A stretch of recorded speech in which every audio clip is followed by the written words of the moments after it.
Ty kam qef që momentin që ta hapi besoj në qershor, kam qef që me pas sa më shumë prej Kosovës. Po kalojtë një pjesë tjetër, ti ki edhe një hotel në Shëngjin, nëse nuk gaboj, e që quhet Hotel Prishtina. Pse pikërisht ky emër? A ka qenë me qëllim me afru më shumë turist nga Kosova, atë lidh diçka me Prishtinën? Po, shive.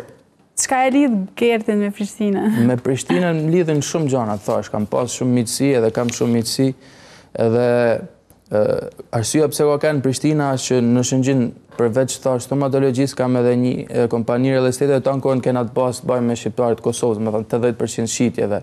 Edhe kam dashur me kanë edhe ajo një farë simbolit që me tregu që jeni të mirëpritur, më thënë, jeni edhe kjo është e juja, nuk është thjesht po vini si turista, po jeni të orë në shtëpi tuaj. Edhe kjo ka qenë një arsye pse ja kam vu edhe emrin Prishtina, që njerëzit kur të vinë mundi edhe sa më rahat. Ti përveç hotelit, veç e përmendet që ke investuar edhe me një klinikë dentare, estetike. Tash jam të hap një tretë pedonale në Shkodër, kështu që. Apo ki më shumë prej Kosovës? Te klinika? Te klinika. Jo, kam pas prej Kosovës, po jo mjaftueshëm, edhe kem të bë thash një investim të ri edhe aty kam qef që momentin që ta hapi besoj në qershor, kam qef që me pas sa më shumë prej Kosovës, edhe plani jam është që çdo lloj shërbimi që kam u kry aty, për shqiptarët e Kosovës ka me kanë 20% më pak. Arsyeja pse ndoshta është një diçka minimale, por ky 20% që më pak është thjesht mirëpritun, po këtë një rrugë ose një me i dhanë edhe i shtys tjetër për me ardhë me na vizitu, me kanë sa më afër njëri tjetrit.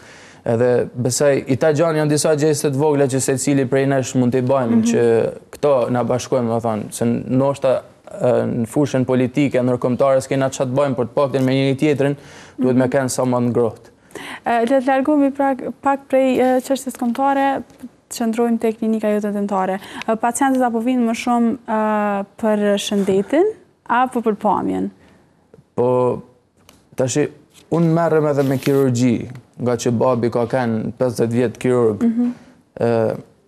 Edhe është ndërthurën.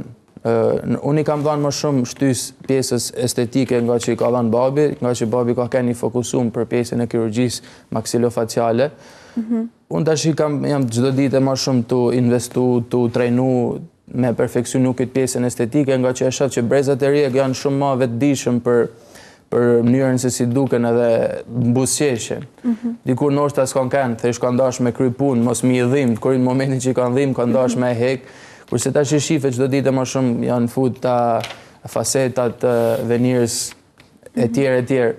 Por detyrimisht nuk mundet më bë diçka në shëndetin oral, shëndetin e gojës, po kanë në radhë parë i shëndetshëm pacienti, pastaj vjen pjesa estetike.